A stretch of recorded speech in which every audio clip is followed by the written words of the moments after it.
Hi, Ms. North. Thank you so much for joining us. So tell us why you have decided to run for national chief.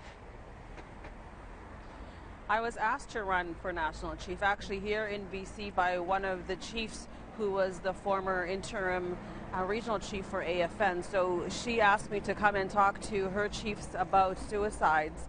And so after my engagement with them about suicides and my thoughts, she pulled me aside and asked me to consider running. So that's ultimately why I'm running.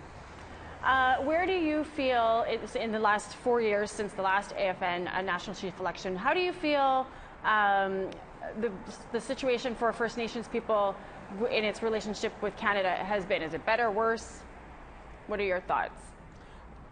Well, I think it has improved somewhat since the Harper era. But of course, we have a long way to go yet to see the real changes, because I think where we're going to see real changes is right on the ground in our urban areas for our Indigenous people, but also, of course, in our communities, isolated and non-isolated communities. If we're not seeing changes and differences there, then all of it is lip service so far by the federal government. And what do you see AFN's role is in taking us to the next step, to advance the circumstances for First Nations people in this country? I think AFN's role is to be a partner to the sovereign nations, not to be the person that approves or disapproves opportunities. And I think we have to bring the nations and the sovereign voices back to the forefront and at the national level to make sure that the solutions coming from our communities are better represented and are heard more clearly and adhered to, because I think that's what I'm hearing across the country. Actually, I know I'm hearing across the country that the jurisdiction and the power of our communities come from our people themselves in our communities. So that's where we need to take the voice of a national organization that seeks to represent the voices of our diverse nations. So I see a lot of work ahead to transform AFN from what it is. It's not a government, it's not a level of government. If the nations and the chiefs and the councillors want it to be that way, then it's up to them and they'll have to design it. But right now, it's not. The AFN as it is needs to transform itself. There's critics who say that the AFN is no longer relevant and doesn't represent grassroots people at all. What would you do to improve that image of AFN?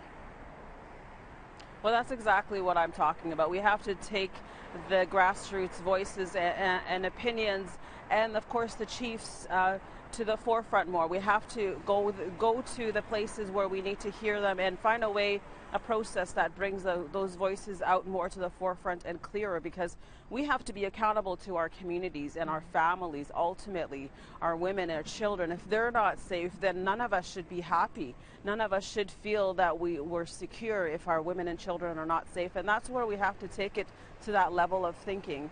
And we have a lot of work to do that, and we have a lot of experts and our own technicians that are able to guide us in that process to be able to go and make sure that our grassroots are represented and feel that they are part of a national conversation rather than being left out and seeing decisions made at higher levels without their input. So is this a restructuring of AFN? Is it just thinking from a different perspective? I mean, how do you see the nuts and bolts of what you're talking about? How do you make that happen? It seems like it's not an easy task to get to shift from dealing with government to getting involved with the grassroots, people in the communities. So how do you even tackle something that big? Well, I think that's where the natural evolution is happening for this organization. It might have had a different feel and a different mandate when it was first established, but now we're at a point now that our sovereign nations are taking back their jurisdiction and taking back the authority and autonomy of their own nations, and that has to be respected. That has to be brought more to the forefront to be able to guide the work of a national chief and the regional chiefs. I think we're being a disservice to the communities if we're not adhering to the solutions coming from the communities, and the solutions are going to be different, and that's what we have to do as a national chief and as regional chiefs to look at the different regions in our respective territories to make sure that each region has in some way a process that allows their voices to be heard. I'm saying it maybe oversimplifying it right now, but I think there is a way we can do that, that we have enough people now that are educated in our communities who can help us with that, be it lawyers and policy analysts and people that understand politics, but also understand and respect our Indigenous laws. All of that has to be brought to the levels now that we've never seen before, because we're dealing with new situations that we've not dealt with 30 years ago perhaps, and some of course the same old situations that we've dealt with.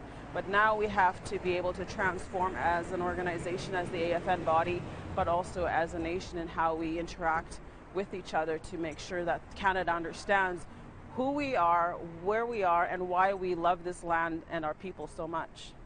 Thank you so much for taking the time to talk to us and share your views on the direction of AFN from here on out. Thank you. Egosé.